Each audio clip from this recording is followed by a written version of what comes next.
সন্মানীয় আমাৰ সাংবাদিক বন্ধুসকল, আটাইলৈ খ্ৰীষ্টমাছ গ'ল, তথাপিতো আমি শুভেচ্ছা দিলোঁ আৰু নতুন বৰ্ষৰ শুভেচ্ছা থাকিলে। আপোনালোকে গম পায় যে BTC ইলেকশ্যনৰ সময়ত এটা আমাৰ কেছ হৈছিলে ইয়াতে, ইলেকশ্যন কেছ এটা।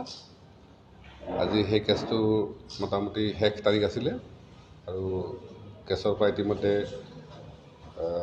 কি কয় ইয়াত মানে তেনেকুৱা ধৰণৰ কোনো অবজেকশ্যন নাপালে তেওঁলোকে, আৰু সেইমতে অলৰেডি কেছৰ পৰা আমাক সকলোকে মুক্ত কৰি দিছে। এই কথাটো আপোনালোক অৱগত কৰিলে। এইটো এইকাৰণে অৱগত কৰিলোঁ কাৰণ ইলেকশ্যনৰ সময়ত আচলতে আমি এনেকুৱা ধৰণৰ এটা পৰিস্থিতি হৈছিল যিটো আচলতে আমাৰো মানে আকাংক্ষিত নাছিল। যা হওক, প্ৰশাসন যিহেতু আমাৰ এগেইনষ্টে, গতিকে তেওঁলোকে কেছ কৰিছিলে। যিয়ে নহওক, আমি সন্মানীয় কৰ্তক ধন্যবাদ জনাইছোঁ। আৰু দ্বিতীয়তে এটা বিষয়ে চৰ্চা চলি আছে যে আমাৰ জনকলাল বসুমতী ডাঙৰীয়াই ST কমিশ্যনত নৱশৰণীয়া ST নহয় বুলি এটা তেওঁলোকে কমপ্লেইন এটা দিছিলে। আৰু সেই সময়ত কমপ্লেইনটো দিয়াৰ পিছত ক'ভিডৰ সময়ত যেতিয়া আহি পালে, এদিন আমি হঠাৎ গম পালোঁ যে আমাৰ সেই কেছত মানে লাষ্ট ডেট, অৰ্থাৎ আমাক মানে কি কয় আমাৰ মানে পক্ষ ছাবমিশ্যনৰ লাষ্ট ডেট আছিলে। তাৰ এদিন আগতে আমি কিবা সূত্ৰে গম পাইছিলোঁ, গোপন সূত্ৰে, যে ইলেকশ্যনৰ এই কেছটোৰ লাষ্ট দিন মানে অহাকালি আহিব। আৰু তাত এনেকুৱা এটা কথা হৈছিলে, মোক যিসকলে বাৰ্তা দিছিলে যে অহাকালিলৈকে যদি আমি এইটো মানে আমাৰ জবাবটো নাযায়, তেতিয়াহ'লে কিন্তু আমাৰ STটো খাৰিজ হোৱাৰ কথা আছিলে। আৰু লগে লগে পিছদিনা মই গৈ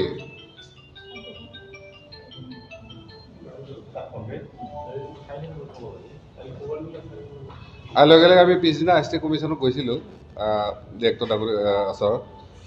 তেতিয়া তেখেতসকলে ক'লে যে আপোনালোকে আচলতে আমি লেটাৰ পঠাইছিলোঁ,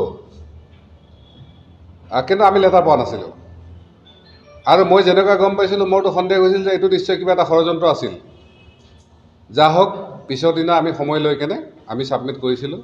এবাৰ নহয় দুবাৰকৈ আমি ছাবমিট কৰিছিলোঁ। আমাৰো আশা আছিল যে এইটো ৰিপ্লাই আমি সোনকালে পাম, কাৰণ আপোনালোকে জানে যে নৱশৰণীয়া ST নহয় বুলি অলৰেডি 14 চনত আৰু 19 চনত ইলেকশ্যনত দুটা পিটিশ্যন হৈছিলে।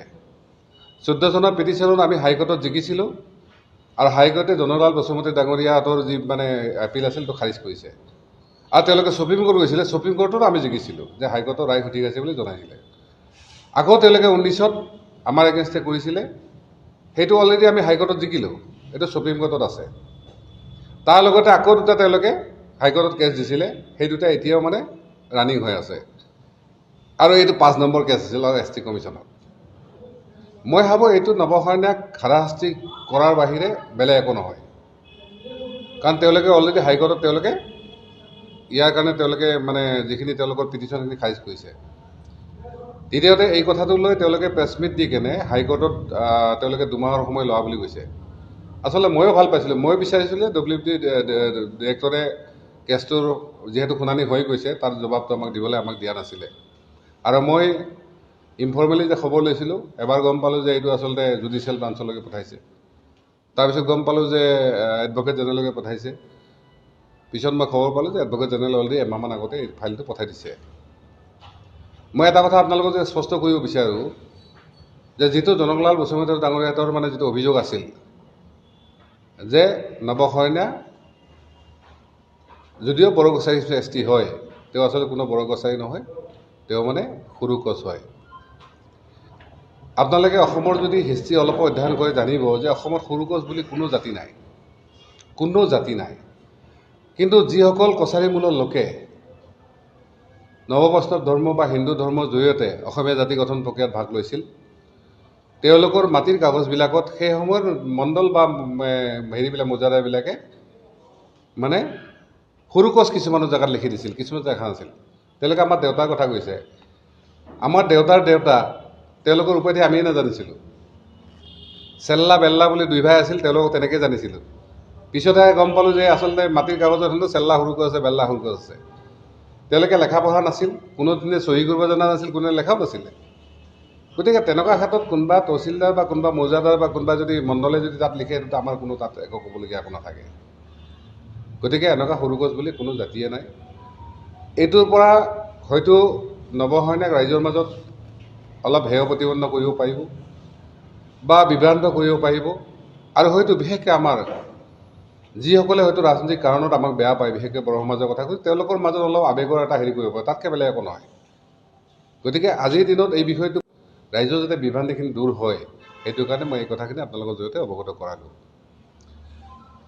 আৰু ইতিমধ্যে এই খেলিমেলিবিলাকৰ কাৰণে অসম চৰকাৰ, সৈনিকচী ছাত্ৰ সন্থা, ট্ৰাইবেল সংঘ আদি কৰি সমস্ত জনজাতীয় যিবিলাক দল সংগঠন আছে, সকলোৰে সিদ্ধান্ত মৰ্মে বা সকলোৰে সহমতত অসম চৰকাৰে সৈনিক কছাৰী বা মদাহী কছাৰী, ঠেঙাল কছাৰী এনেকুৱা ধৰণে এই ধৰণৰ যিখিনি খেলিমেলি দূৰ কৰাৰ কাৰণে তেওঁলোকক সুকীয়াকৈ চেণ্ট্ৰেল লিষ্টত ভৰাব লাগে বুলি তেওঁলোকে অলৰেডি পঠাই দিছে। আৰু মই ভাবোঁ বাজেট অধিৱেশনৰ সময়ত হয়তো এইটো পাৰ্লিয়ামেণ্টত আইন হিচাপে আহিব। যেনেকুৱাকৈ আপোনালোকে দেখিছে যে ছত্তীশগড়, তাৰপিছত হিমাচল, তামিলনাডু, কৰ্ণাটক এইবিলাকৰ বিলবিলাক অলৰেডি আহিছে পাৰ্লিয়ামেণ্টত। এইবাৰ যোৱা ছেশ্যনত এই গোটেই বিলবিলাক আহিছে। কিছুমান লোকসভা ৰাজ্যসভাত 2খনতে পাছ হৈছে, কিছুমান লোকসভাত পাছ হৈ ৰাজ্যসভাত আছে। গতিকে তাত আমি বিভিন্ন বক্তব্য আহিছিলে, সেই সম্পৰ্কত মই ক'বলৈ আহিছোঁ। বিশেষকৈ আমাৰ যিসকল জনজাতীয় লোক আছে তেওঁলোকৰ কাৰণে যে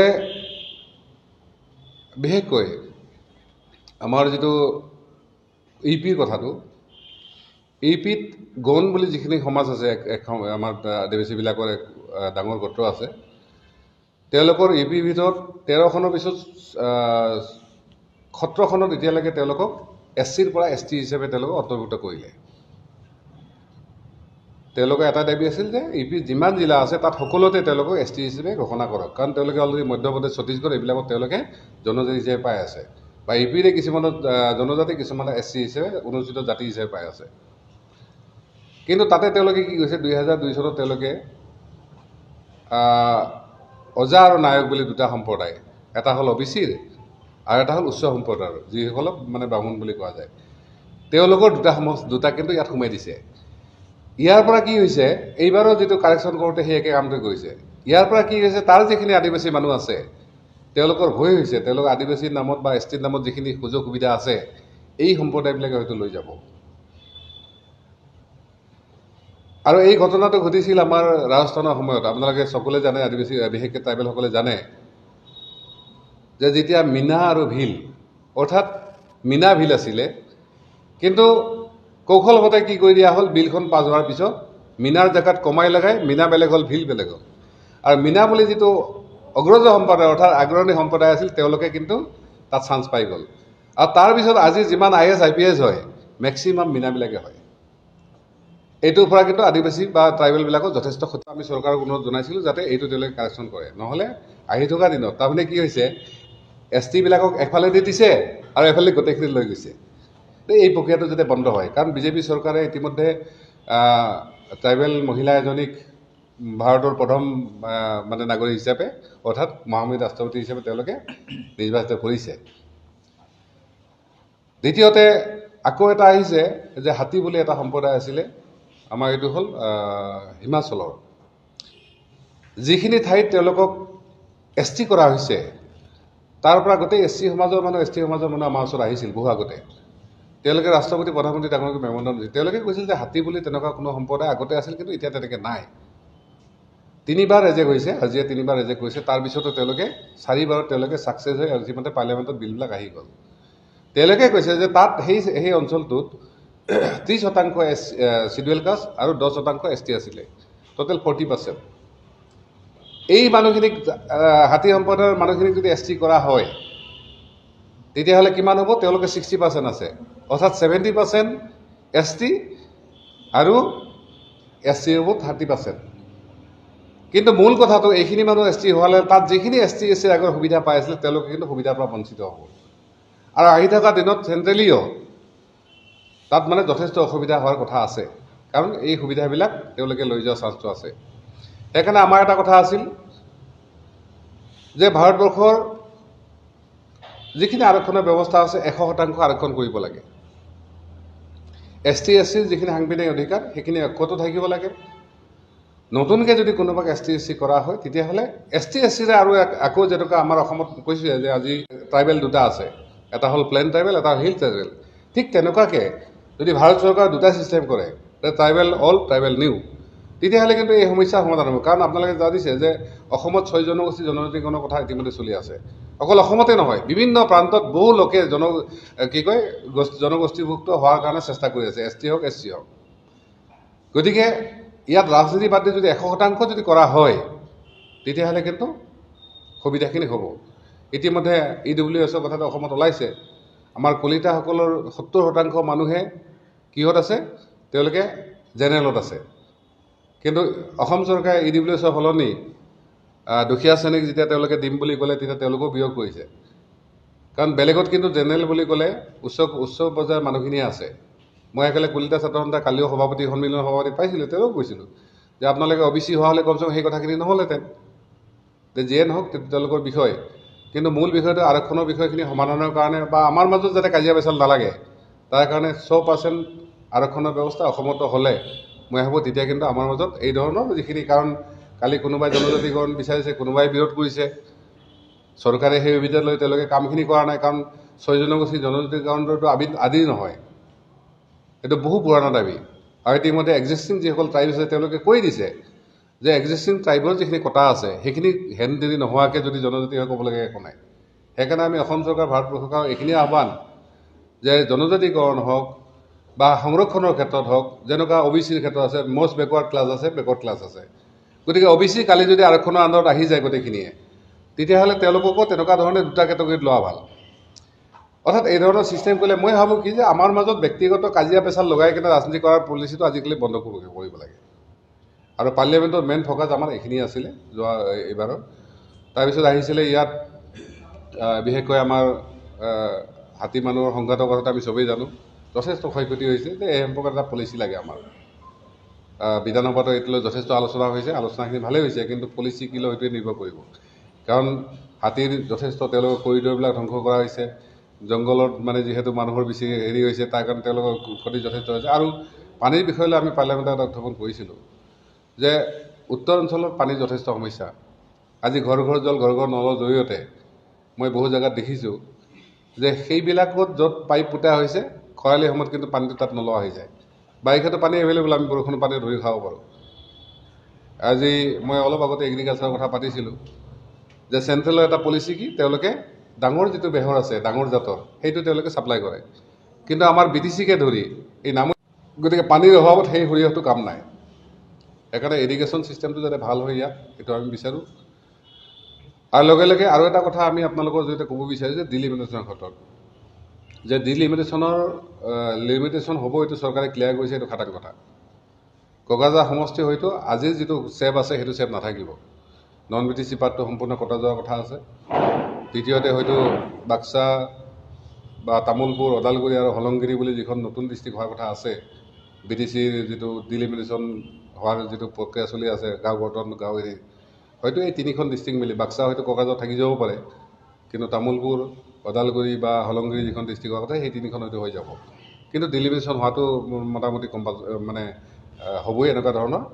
সেইকাৰণে এই সম্পৰ্কত চৰকাৰে আজিলৈকে আনুষ্ঠানিকভাৱে এই কথাটো জনোৱা নাই। ইতিমধ্যে আমাৰ মাজত বহুত এনেকুৱা ধৰণৰ প্ৰক্ৰিয়া চলি আছে। বহু আমাৰ বিশেষকৈ যিসকল অজনজাতীয় লোক, কাৰণ কোকৰাঝাৰত আৰু ওদালগুৰি মিলি 14টা সমষ্টি হ'ব বুলি ওলাইছে, যে আজিৰ দিনত BTC বা BTC সংলগ্ন 12টাৰ ভিতৰত প্ৰায় 6টা ৰিজাৰ্ভ আছে আৰু 6টা অ'পেন আছে। যেনেকৈ কলাইগাঁও, মাজবাট, পানেৰী, তাৰপিছত আহিলে আপোনাৰ তামোলপুৰ, বিজনী, গোসাইগাঁও, এইকেইটা অ'পেন আছে। ঠিক তেনেকৈ গোসাইগাঁও ইষ্ট, ৱেষ্ট, তাৰপিছত কি কয় আমাৰ চাপাগুৰি, বৰমা, ওদালগুৰি, এইকেইটা মানে ৰিজাৰ্ভ আছে। এতিয়া আহুকাণে পহুকাণে ওলাইছে যে 14টা হেনো 6টা মানে হেৰি কাৰণে কি কয় অ'পেন হ'ব আৰু 8টা মানে ৰিজাৰ্ভ হ'ব। অৰ্থাৎ 60-40 হ'ব এইটো। তেনেকুৱালৈ বহুতেই মানে তেনেকুৱা ধৰণৰ কথা কৈছে যে বিশেষকৈ তামোলপুৰ ৰিজাৰ্ভ হ'লে বহুতৰ হেৰি হৈছে যে তাত যিহেতু নন ট্ৰাইবেল মানুহ বেছিকৈ আছে, এনেকুৱা ধৰণৰ কথাখিনি ওলাইছে।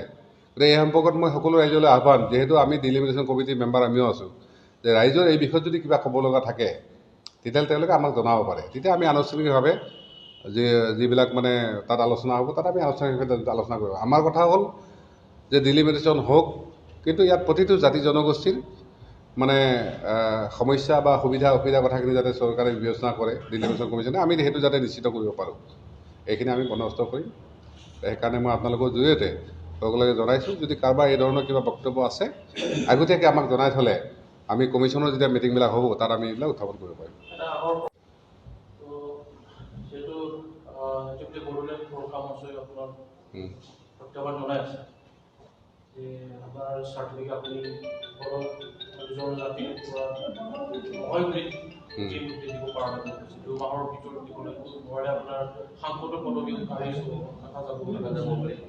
না এই কথাটো মিছা নহয় যদি এছ টি কমিশ্যনে এইটো কৰিব পাৰে কিন্তু তাৰ আগতে যিহেতু হাইকোৰ্ট সুপ্ৰিম কোৰ্টে ৰায় দি থৈছে এই বিষয়খিনি তেওঁলোকে চাওক আমাৰ ছিষ্টেমটো কেনেকুৱা এছ টি কমিশ্যন সৰ্বেসৰ্বা হ'লেও তেওঁলোকে হাইকোৰ্ট সুপ্ৰিম কোৰ্টৰ ওপৰত হ'ব নোৱাৰে অলৰেডি হাইকোৰ্ট এওঁলোকে যিখিনি যুক্তি দৰ্শাইছিলে সেই যুক্তিখিনিৰ আধাৰতে হাইকোৰ্ট সুপ্ৰিম কোৰ্টে কৈছে যে নৱশৰণীয়া সঁচাকৈ জনজাতীয় লগ হয় কাৰণ আপোনালোকে হয়তো নাজানে বহুতে কিছুমানে জানেও যে যেনেকুৱা ৰাভাসকল কি কয় মৰাহীসকল বা শৰণীয়া কছাৰীসকল তেওঁলোকক এটা সময়ত চৰকাৰে কি কৰিছিলে যে দাস ডেকা হিচাপেও তেওঁলোকে চাৰ্টিফিকেট দিছিলে পিছত কি কৰিলে যে তেওঁলোকে শৰণীয়া লেখক কিন্তু তেওঁলোকে বড়ো কছাৰী হিচাপে চাৰ্টিফিকেট পাব এইবিলাক চৰকাৰৰ সময়ে সময়ে হোৱা ডিছকাশ্যনৰ আৰু এই মানুহখিনি আজি নহয় তাহানি প্ৰথম যেতিয়াৰ পৰা আমাৰ চিডুলিং হৈছে তেতিয়াৰ পৰা তেওঁলোকে সেই হিচাপে পাই আহিছিলে আৰু এই কথাটোলৈ আমাৰ যেতিয়া আলোচনা হৈছিলে WBT তাৰপিছত ট্ৰাইবেল সংঘৰ পৰা আৰম্ভ ট্ৰাইবেল সংঘ বুলি ক'লে ইয়াত প্ৰতিটো জনগোষ্ঠীয় মানে হেৰিবিলাক আছে তাত ষ্টুডেণ্টবিলাক আছে তাৰ লগতে অসম চৰকাৰ গোটেইখিনি যেতিয়া আলোচনা হৈছিলে মইতো তেতিয়াই কৈছিলোঁ যে যদি এই ধৰণৰ বিবাদ এই ধৰণৰ কথা নাথাকে এইখিনি মানুহ বড়ো কছাৰী হিচাপে থাকক কিন্তু যদি বিবাদ থাকে কিবা তেতিয়াহ'লে তেওঁলোকক শৰণীয়া কছাৰী হিচাপে তেওঁলোকক সুকীয়াকৈ দিয়াটো ভাল ঠিক তেনেকৈ মদাহী কথাখিনি আছিল মদাহী যেতিয়া ৰাভা ছাত্ৰ সন্থাই মানি নল'লে আমি কৈছিলোঁ মদাহীসকল ৰাভা গোত্ৰীৰ এটা হয় এইটো এতিয়াহে কয় কিন্তু যেতিয়া ৰাভা ছাত্ৰই মানি নল'ব তেওঁলোকক সুকীয়াকৈ চিডলিং কৰাৰ কথা কৈছে এই সম্পৰ্কত কেবিনেটে সিদ্ধান্ত লৈ কেনে এই কামখিনি তেওঁলোকে কৰিছে গতিকে মই ভাবোঁ এইটো মোৰ নৱশৰণীয়া ব্যক্তিগত কথা নহয় ঠিক আছে যদি নৱশৰণীয়া ST নহয় হাইকোৰ্টে সুপ্ৰিম কোৰ্টে যদি ST নহয় তাত মোৰ ক'বলগীয়া একো নাই কাৰণ ইয়াত মই কৰিব পৰা একো কাম নাই ছিষ্টেম যেনেকৈ চলি আছে জাতি গঠন বা যেনেকুৱা জনগোষ্ঠীয় সেইটো যেনেকুৱা ধৰণৰ আছে তেনেকৈ হ'ব তাতকৈ বেলেগকৈ নহয় সেইকাৰণে মই ভাবোঁ এইটো লৈ আমি যদি বেছি তৰ্কাতৰ্কি বেছি মানে খাম খেয়ালি কৰোঁ তেতিয়া আমাৰ নিজৰ মাজতে সেইটো খেলি মেলি হ'ব গতিকে কোৰ্টক আমি এৰি দিয়াটো ভাল সেইকাৰণে মই ক'ব খোজা নাই তেওঁলোকৰ হয়তো কিছুমানৰ নলেজত নাই কাৰণ মই ক্লিয়াৰলি কৈছোঁ আৰু আপোনালোকে নিজেও অধ্যয়ন কৰি জানিব যে সৰু কোচ বুলি এনেকুৱা কোনো কথা নাই আৰু শৰণীয়া কছাৰী বুলি 71লৈকে তেওঁলোকৰ মোটামুটি আছিলে হয়তো চেণ্ট্ৰেল লিষ্টত নাছিল কাৰণ বড়ো কছাৰী মূলৰ বুলি কোৱা ল'লে বড়ো কছাৰী পাৰ্টি গোটেইখিনি আহি যাব তাত হয়তো কিছুমানৰ নাম লেখা নাই সেইকাৰণে কছাৰীৰে বড়ো কছাৰী যেনেকৈ থাকিব সোণোৱাল কছাৰী যেনেকৈ আছে ঠেঙাল কছাৰীবিলাকৰ আজিলৈকে হোৱা নাই তেওঁলোকৰ সেই সমস্যাত আছে তেওঁলোকৰ ঠেঙাল কছাৰী হিচাপে আহিব মদাহীসকল আগতে ৰাভা হৈ আছিল এতিয়া মদাহী কছাৰী হিচাপে আহিব কেৱল মাত্ৰ চেণ্ট্ৰেল লিষ্টত তেওঁলোকে সোমোৱাৰ লগে লগে এই ধৰণৰ বিবাদখিনি খতম হৈ যাব কেনেকৈ হৈছে কি হৈছে মই এইটো কথা বিতৰ্কলৈ নাযাওঁ কিন্তু 6 চিডুল ইটছেল্ফ ফৰ ট্ৰাইবেল বুলি কোৱা হয় গতিকে মইতো ভাবোঁ কোকৰাঝাৰ নহয় হয়তো ওদালগুৰি দুইটা সমষ্টিয়ে ST হোৱা চান্স আছে ঠিক আছে গতিকে এই বিষয়ত সংবিধান আৰু ছিষ্টেমে কি কয় সেই কথাটো আমি চাব লাগিব তাত আপুনি মই কোৱা কথাটো বেছি গুৰুত্বপূৰ্ণ নহয় কিন্তু মই এটা কথাই কৈছোঁ যে ইয়াৰ যিসকল লোক আছে এই জনজাতীয় হওক অজনজাতীয় যিয়ে নহওক তেওঁলোকৰ যিখিনি বক্তব্য তেওঁলোকৰ কথাখিনি আমি মঞ্চত ভালধৰণে পতাটো ভাল কাৰণ আমি নিবিচাৰোঁ আহি থকা দিনত এইবিলাক লৈ আমাৰ মাজত আৰু দ্বন্দ্ব সংঘাত হওক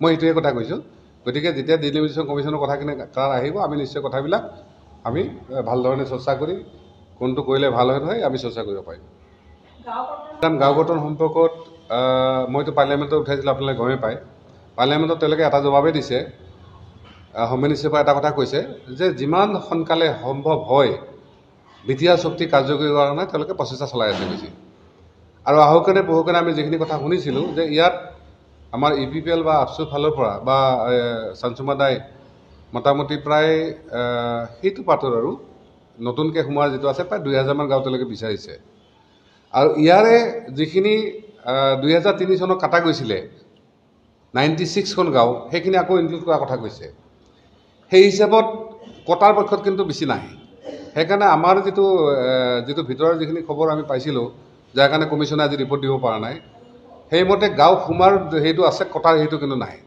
আৰু মই আপোনালোকে এটা কথা ক্লিয়াৰলি কওঁ সাংবিধানিক কথাখিনি যে 6 চিডুল গাঁও গঠন কৰাৰ কাৰণে সেইটো মাত্ৰ কেবিনেটে ডিচিশ্যন ল'লে ৰাজ্যপালক ক'লে তেওঁ কৰিব পাৰে তাত আৰু কমিশ্যনৰ কোনো দৰকাৰ নাই কিন্তু গাঁও সোমোৱাৰ কাৰণে কিন্তু কমিশ্যন দৰকাৰ আছে এই কথাখিনি আমাৰ বহু হয়তো অবৰ লিডাৰো নাজানে বা আমাৰ বাকীবিলাকেও নাজানে। এইটো কথা ক্লিয়াৰ, 6 চিডিউলত গাঁও গঠনৰ ক্ষমতাটো গভৰ্ণৰৰ, আৰু গভৰ্ণৰ যিহেতু কেবিনেটত জড়িত আছিলে, কেবিনেটে এটা প্ৰপ'জেল ল'ব লাগে। গতিকে কালি কমিশ্যনে সিদ্ধান্ত দিলেও নিদিলেও গাঁও গঠনৰ ইছ্যুটো শেষ হৈ নাযায়, কিন্তু গাঁও সোমোৱাৰ কথাটোত এই ধৰণৰ কথাখিনি হৈ আছে। আৰু যাৰ কাৰণে হয়তো যদি ডিলিমিটেশ্যনৰ আগতে গাঁও গঠন নহয় বা গাঁও নোসোমায়, তেতিয়াহ'লে ভৱিষ্যতে ইমান সহজতে আৰু গাঁও গঠন বা সোমাব বুলি আমি ভাবি নলওঁ। দুইটাই চান্স নহয় যাব, এটা সোমোৱাটো অলপ অসুবিধা আছে, এটা কাটা যোৱাটো অসুবিধা আছে। আমিও বিচাৰোঁ যে যিসকল লোকে বিচাৰিছে য'ত কোনো জনজাতীয় লগ নাই সেই গাঁওবিলাক কটন হওক, আমি এইটো বিচাৰোঁ।